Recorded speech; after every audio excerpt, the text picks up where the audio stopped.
পঞ্চগড়ে বানাতে চেয়েছিল। ভারতের নির্দেশনায়, ভারতের আপত্তিতে শেখ হাসিনা সীমান্তবর্তী অঞ্চল হওয়ার কারণে 2023 সালে চীন সরকার যেই হাসপাতাল বানাতে চেয়েছিল তার কাজ চিরতরে বন্ধ করে দেয়। আজকে শেখ হাসিনা মুক্ত বাংলাদেশে আমাদের সুযোগ এসেছে উত্তরবঙ্গে একটি 1000 শয্যা বিশিষ্ট হাসপাতাল এবং মেডিকেল কলেজ করা। চীন সরকার অর্থায়ন করতে চায়। অন্তর্বর্তী সরকার উত্তরাঞ্চলকে সিলেক্ট করেছে। উত্তরাঞ্চলের বিভিন্ন জেলায় যে তারা জমি দেখে বেড়াচ্ছেন, কিন্তু দুঃখজনক হল সত্য তাদের জমি দেখার লিস্টে পঞ্চগড় জেলার নাম আসছে না। বৈষম্য বিরোধী আন্দোলনে শেখ হাসিনাকে মুক্ত করে যে নতুন বাংলাদেশ আমরা পেয়েছি, সেই বাংলাদেশে আর নতুন কোন বৈষম্য মেনে নেওয়া হবে না।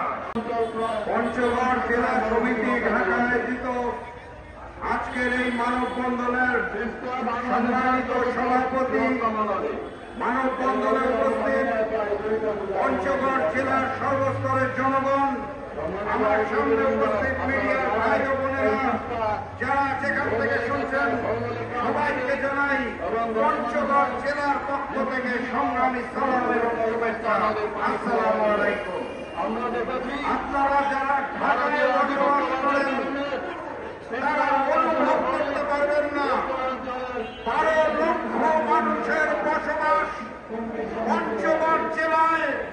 একটা মানুষ অসুস্থ হলে শুধুমাত্র প্রাথমিক চিকিৎসা দেওয়া হয়, ওখানে আর কোনো চিকিৎসার ব্যবস্থা নাই।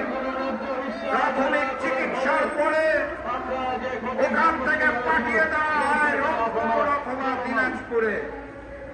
প্রতিমধ্যে অ্যাম্বুলেন্সে থাকা অবস্থায় একজন নয়, দুজন নয়, প্রতিদিন, প্রতিনিয়ত, প্রতি মাসে, প্রতি বছরে পঞ্চগড়ের মানুষ পরের চিকিৎসা নিতে যাওয়ার পথে রাস্তার মধ্যে মৃত্যুবরণ করে।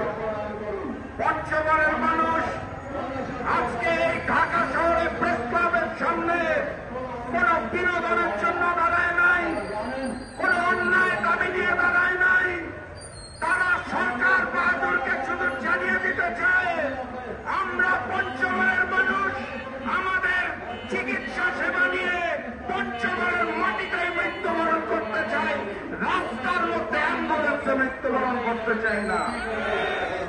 স্বাধীনতার 54টি বছর পেরিয়ে যাওয়ার পরে এটা আমাদেরই ব্যর্থতা।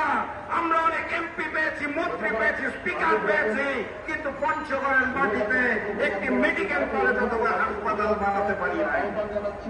অত্যন্ত দুঃখের সাথে পরিলক্ষিত হয় এই ঢাকা শহর থেকে জেলা হিসাবে সবচেয়ে দূরের জেলা পঞ্চগড়। এই কারণেই সম্ভবত বাংলাদেশের ইতিহাসে কোন সরকার বাহাদুরের কানে ওই পঞ্চগড়ের মানুষের আত্মনাদ ঠিক মতো পৌঁছায় নাই। পঞ্চগড়ের মানুষ চিকিৎসা সেবার দাবি নিয়ে দাঁড়িয়েছে। পঞ্চগড়ের মানুষ বৈষম্যহীন বাংলাদেশে একটি বৈষম্যমুক্ত রায়ের দাবিতে দাঁড়িয়েছে। পঞ্চগড়ের মানুষ বলে নাই অন্যান্য জেলাকে বঞ্চিত করে সব সুযোগ সুবিধা আমাকে দিয়ে দাও। বাস্তবতা হচ্ছে 2023